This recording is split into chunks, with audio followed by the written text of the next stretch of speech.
Eu acho que o grande problema é conhecer aquilo que está escrito na Bíblia, mas não vivenciar, não praticar aquilo que está escrito.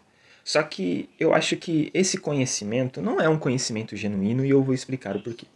Porque pensa comigo, para mim, o poder de Deus não é apenas os milagres ou as manifestações dos dons espirituais.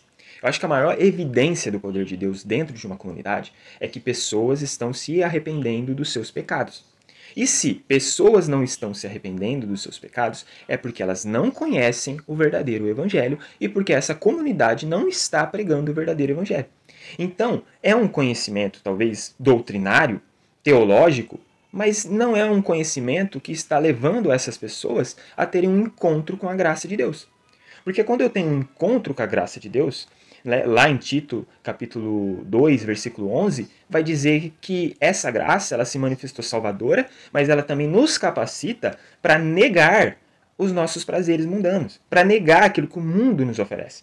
Então, que graça é essa que as pessoas estão vivendo, que elas não estão se arrependendo dos seus pecados? Quando se trata de milagres, dons espirituais, quando você vai para a Bíblia, você vai ver que existe um propósito específico para que esses milagres, para que essas manifestações acontecessem.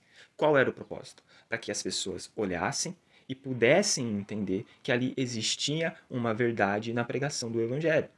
Cristo, ele fazia os milagres, mas ele pedia para as pessoas se arrependerem dos seus pecados. Vá e não peques mais. Assim, Cristo ele não está apoiando as atitudes daquela pessoa, mas ele também está mostrando que ele é Deus, que ele é verdadeiro, que você pode acreditar nele. Então, quando existe milagres na comunidade, existe manifestações dos dons espirituais, isso não pode ser para o meu benefício. Isso tem que ser para o benefício do próximo, para que a igreja, o corpo de Cristo, seja edificado. Então, é por isso que Paulo vai advertir em 1 Coríntios capítulo 14 como a igreja de Coríntios estava usando seus dons, porque eles estavam usando os dons que receberam de Deus, para quê? Para benefício próprio e não para a edificação do corpo. Então, a maior evidência do poder de Deus é se as pessoas estão se arrependendo dos seus pecados. Se elas não estão se arrependendo dos seus pecados, elas não conhecem o verdadeiro evangelho genuíno.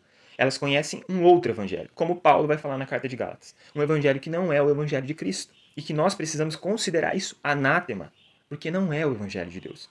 E se uma comunidade não está vivendo milagres ou manifestações espirituais, é porque ou aquela comunidade não entendeu qual que é o propósito dessas coisas, ou porque elas não se arrependem dos seus pecados e Deus não se manifesta nesse lugar.